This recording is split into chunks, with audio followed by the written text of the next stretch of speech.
Hello and welcome back to Let's Replay Mystery Case Files Huntsville. I'm MCFPapa and this is part 6, and we're on case 13, Environmental Enemy. The once crystal clear bodies of water around town are getting murky and toxic dumping seems to be the cause. Help residents clear the air, water that is, by detaining the direct dumping deviant before he strikes again. The auto body shop and nautical museum appear to be hubs of activity in this contaminated caper. When copious clues are collected, use the crime computer to crack the case. Yeah, sounds pretty good. Are any of these like really distorted? No. Oh, that one got a lot more scrunched for some reason. I don't know why that happens. It must be like a glitch with adding in the new badge image or something. And also, I'm not sure what the deal is with the Apache Hotel in Las Vegas, Nevada, or why we have a matchbook from there in our inventory. Even in 2005, did hotels give out matches? I have my doubts about that. Anyway, how about this? 2 whole new locations to visit. The last 2 new locations. Well, besides the final level location.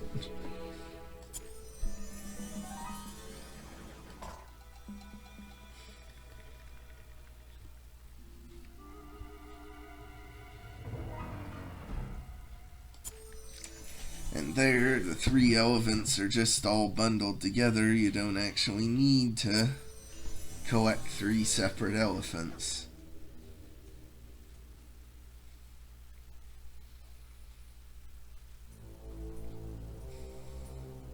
I wonder if these are like actual records, or if they were just made up for this game. Like, is there one called A Signal from Mars? I don't know.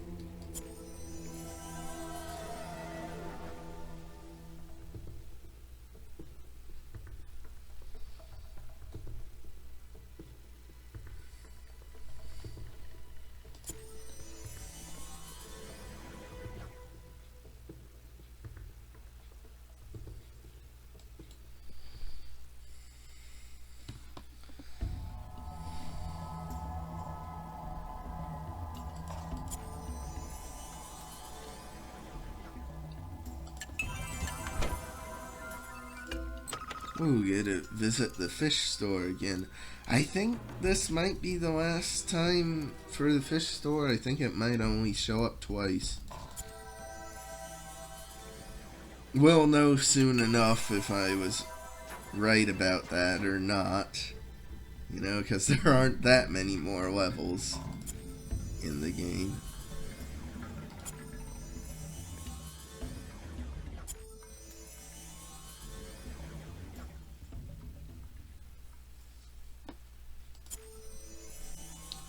Well, oh.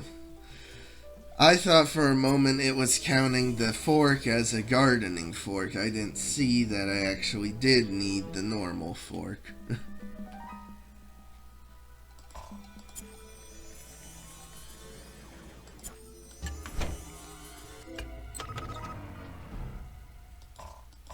Ooh, once again, the text got a bit cut off there.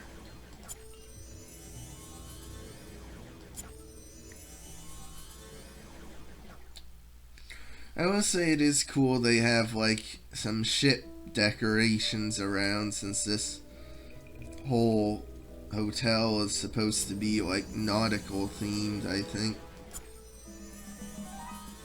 With a name like the Captain's Inn, it's a logical assumption to make. I don't know what's up with this like giant statue, or I guess giant bust you would call it.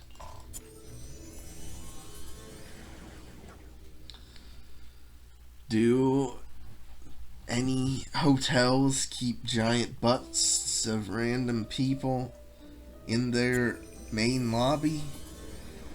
I don't think so.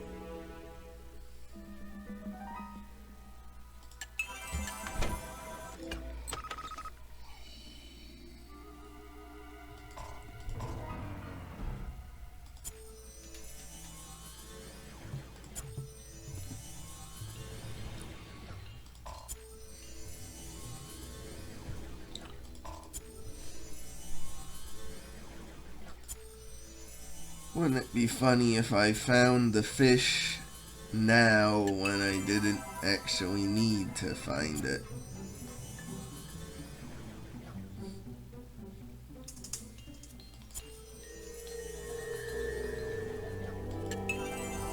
You know, that would be funny, but looks like that won't happen. Oh. Ha! Still didn't get the pop-up. Now, auto body shop. This is a pretty interesting sort of scene. Like a lot of mechanic related stuff around and decorations. But it looks pretty good. You can have some gas cans to find.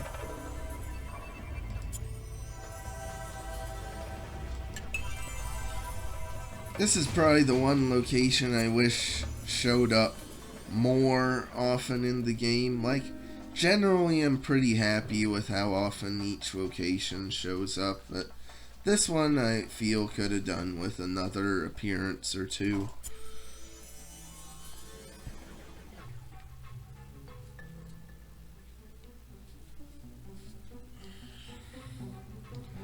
Kinda weird that the guy pulling the fire alarms was from the body shop, but you don't actually visit the body shop till many levels later.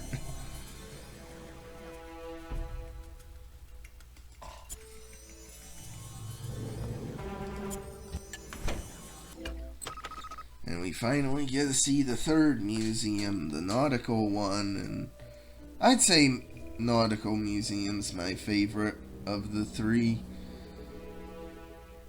It's pretty good looking. And has like a sea monster and a submarine in this tiny, tiny little pool. And remember, no diving. But that's actually a really good warning for a tiny pool, because the smaller and shallower the pool is, the more dangerous it is to dive. Okay, finally finding another item. Sheesh. Yeah, I guess I just have trouble with finding stuff here because it's such a rare location in this game.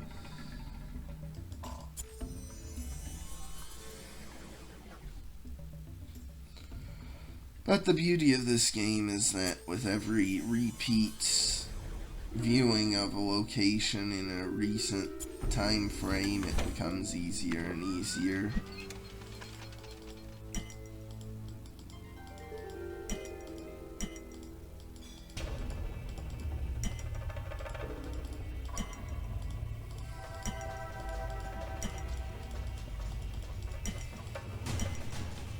And I guess the implication is here the guy is polluting the tiny little pool with chemicals. Or maybe the pool is connected to the larger Huntsville water supply. Or something. I don't know.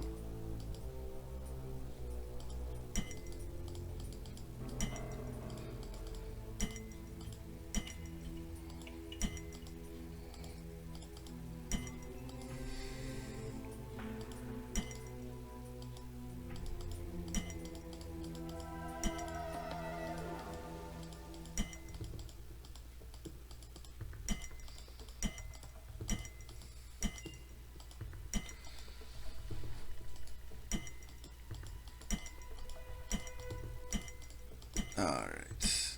Oh, still one more. There we go. Fantastic detective work, Agent MCFPapa. Slick Rick, a grease monkey at the auto body shop, has been dumping his auto shop overflow into water supplies all over town. Upon closer examination, the familiar-looking logo on his jacket ties him to an organization known as Stain. Your crime-fighting aptitude has earned you the new ranking of Special Agent.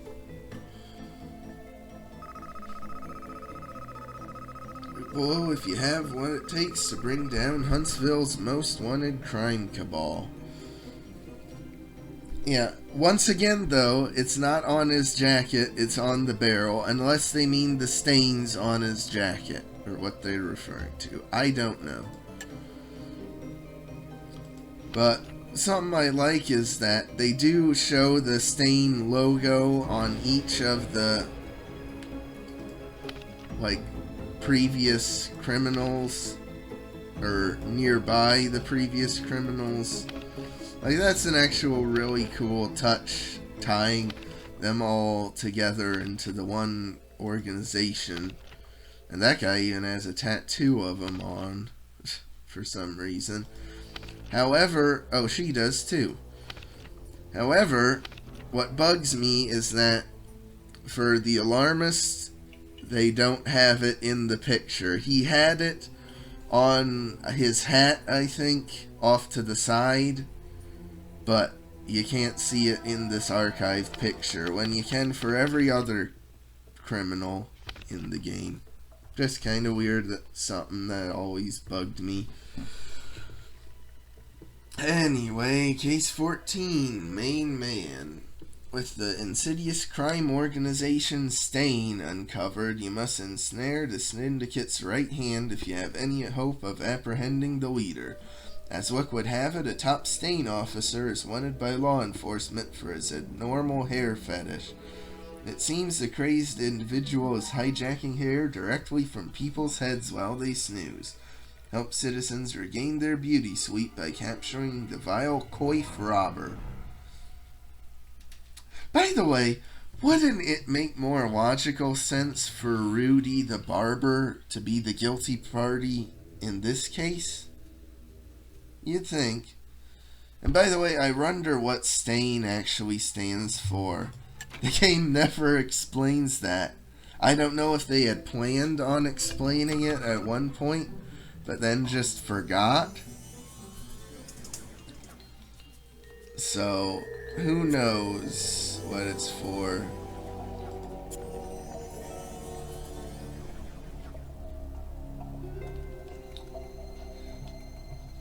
Sinister terrorizers and insidious ne'er-do-wells. Maybe that's what Stain stands for.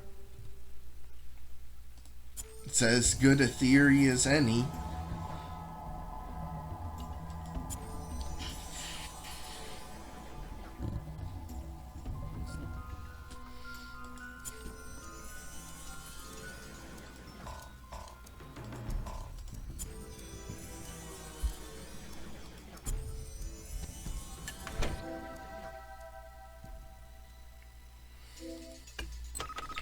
Something, though, that this game does a lot is have locations show up in back-to-back levels, when in the other classic MCF games, they really didn't do that often. Or at least nearly as often as it happens here. Not even Prime Suspects does it as often, even though with Prime Suspects it's a lot more randomized, so some of the time, yeah, it will have a ton of locations back to back, other times you won't.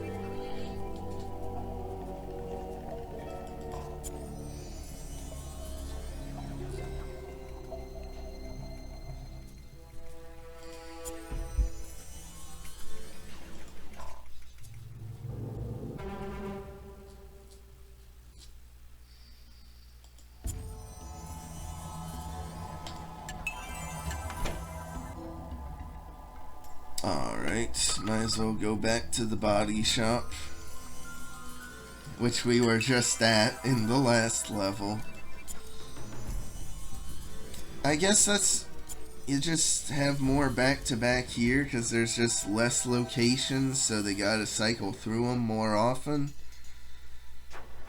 Or maybe there was some like rearranging of the levels in this game. I don't know.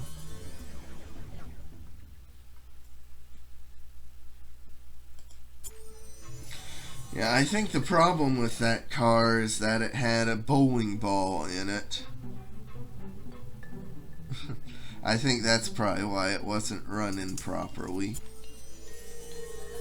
And by the way, like, this car looks way too old-fashioned for 2005. I guess that goes back to my point about them trying to make it more timeless.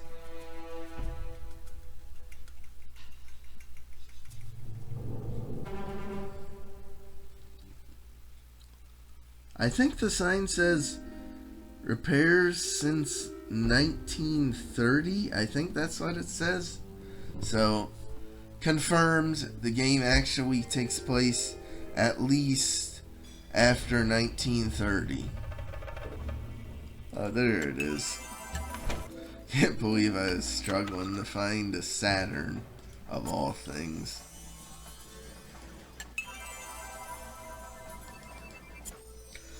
And I have no idea how a skeleton got on top of a tree or inside a tree trunk. I guess maybe the grave robber guy, he just like dug up the bodies and just tried to hide them, maybe? I don't know.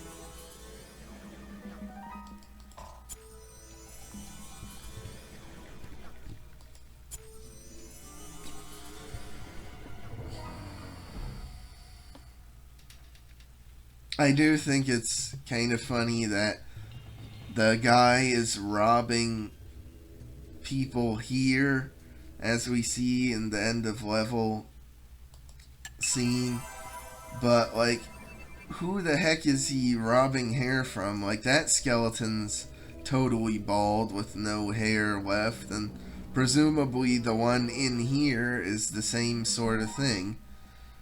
So, what's up with that?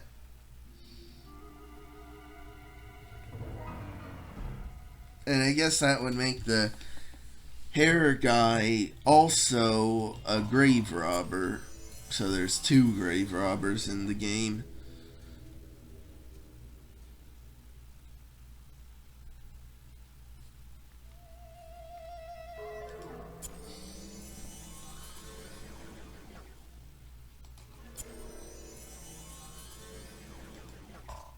Okay, good. That's not the wire clipper. I was worried that they might actually say that, like, the scissors is a wire clippers or something. Oh yeah, and that sun's actually really hard to find. There, it blends in really well.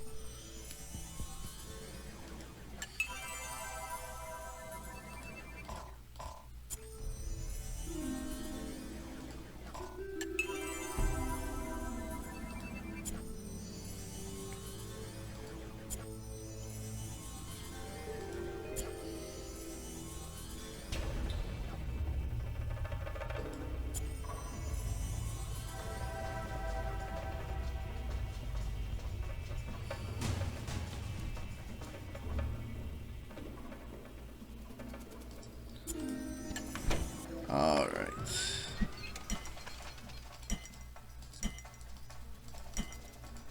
And I mean, whatever the crime computer actually does, it presumably must be good enough evidence to actually hold up in court and arrest these criminals.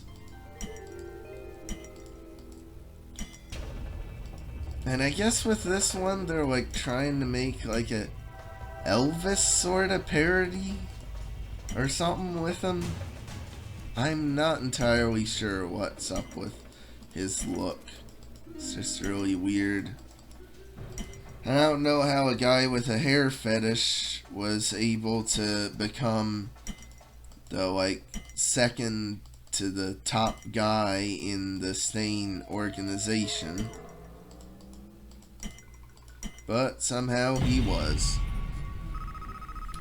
Excellent work, Agent MCFPapa. You've caught Stain's second in command.